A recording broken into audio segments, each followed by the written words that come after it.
The kitchen light stays on. You sit alone at the counter. Your phone rests face down on the wood. You finally exhale.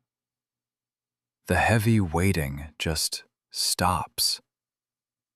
You notice the quiet doesn't ache anymore. You aren't tracking their energy. You aren't rehearsing what you should have said. Why did it take so long to feel this light? Is this what moving forward actually feels like? Do I still miss them? Or just the idea of them? Am I supposed to be this calm?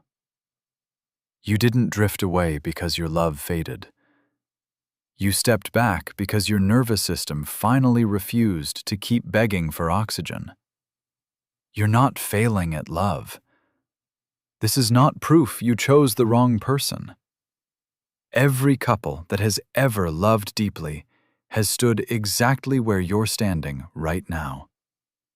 By the end of this video, you will understand exactly what shifts beneath the surface when you finally detach, why their sudden reach-out carries a completely different weight than you expect, and how to hold your new peace without sacrificing the real connection you still want.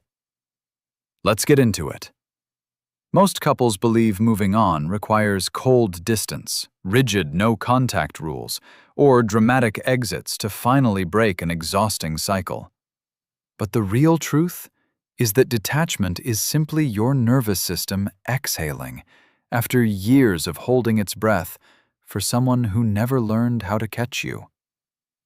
When emotional safety leaves a relationship, the attachment doesn't disappear. It burrows underground. What looks like stonewalling is usually someone who has been so overwhelmed for so long that silence becomes the only protection they have left. Your partner's nervous system is reading you before their conscious mind can even catch up.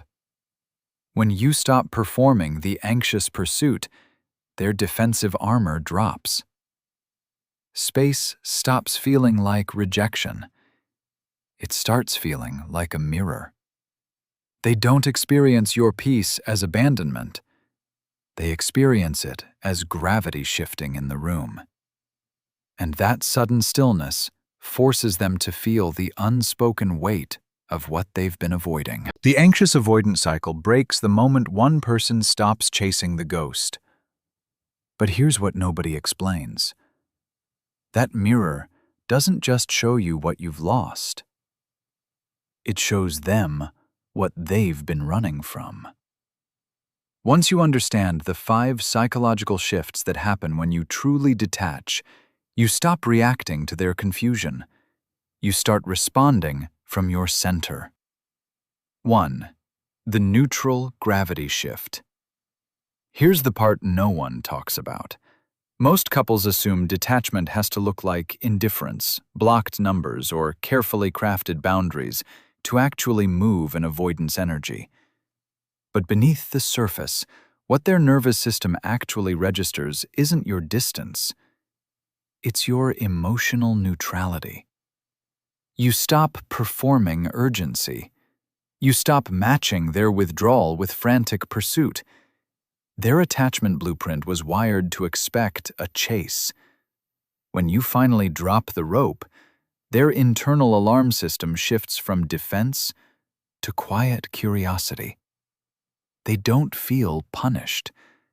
They feel the sudden absence of pressure. Instead of sending a heavy paragraph about where things went wrong, you leave a quiet note that simply wishes them well and genuinely means it. They brace for guilt. They receive grace. Something in him is quietly thinking, she isn't trying to pull me back into the old cycle right now.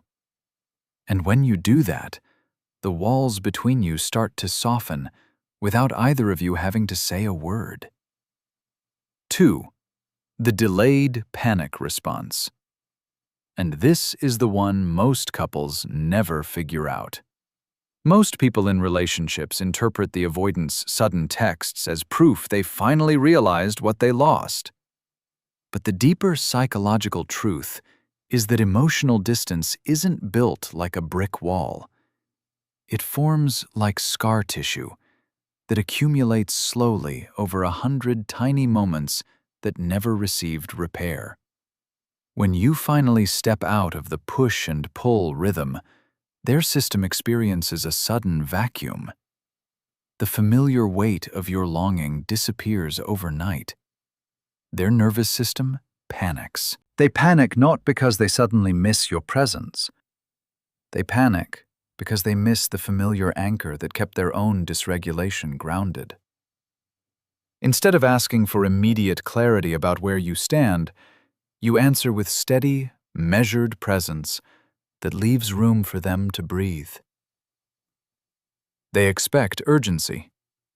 They get patience. Her brain is quietly registering, I don't have to defend myself anymore. That's the shift that turns a relationship that feels like a constant negotiation into one that finally feels like a refuge. 3. The myth of the sudden epiphany. But here's what changes everything. Most couples believe the avoidant's sudden reach-out means they've done the internal work and are finally emotionally available. Not therapy, not journaling, not a dramatic overnight revelation about true love, but a nervous system recalibrating to the new emotional weather you've been broadcasting. Their brain doesn't process your moving on as loss. It registers it as a shift in relational gravity. When you stop orbiting their moods, their attachment panic triggers a quiet longing they've been numbing for years. Instead of dropping everything the second they call, you hold your rhythm and choose to reconnect only when the timing genuinely aligns for both of you. They expect conditions. They get clarity. They feel the quiet realization, I finally get to choose this without pressure. And when you hold that boundary, you stop feeling like a problem to solve and start feeling like a person worth turning toward. 4.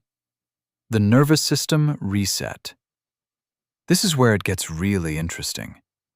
Most couples think rebuilding trust requires lengthy explanations, structured apologies, or rigid communication contracts to finally feel secure again.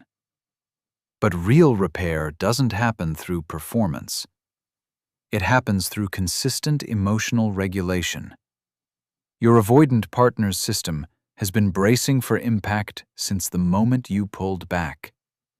Every calm interaction you offer acts like a gentle reset button for their chronic attachment panic. When you stop matching their chaos with anxiety, you interrupt the entire exhausted cycle. You keep conversations light and honest, while refusing to absorb their unspoken tension. They expect negotiation. They get steady ground. What's moving through him is, she actually doesn't need me to fix this right now. That's when your partner stops feeling like a puzzle to manage and starts feeling like a person you can actually lean into. 5. The identity shift that breaks the loop. Here's the deepest layer of all. Most couples treat moving on as a final destination, assuming that once the avoidant reaches out or the relationship stabilizes, the healing is officially complete. Not a checklist, not a script, not a communication hack to keep the peace, but a fundamental shift in how you relate to your own worth. When you stop tying your peace to their availability, you become the emotional anchor your nervous system has been craving all along. Their sudden attention doesn't dictate your next move. It simply reflects the new frequency you're already living inside. You reply with genuine warmth while keeping your own center completely intact. They expect conditions. They get real presence. She feels the quiet relief I don't have to earn my place here anymore. And that's when you stop waiting for them to change and start trusting yourself to lead.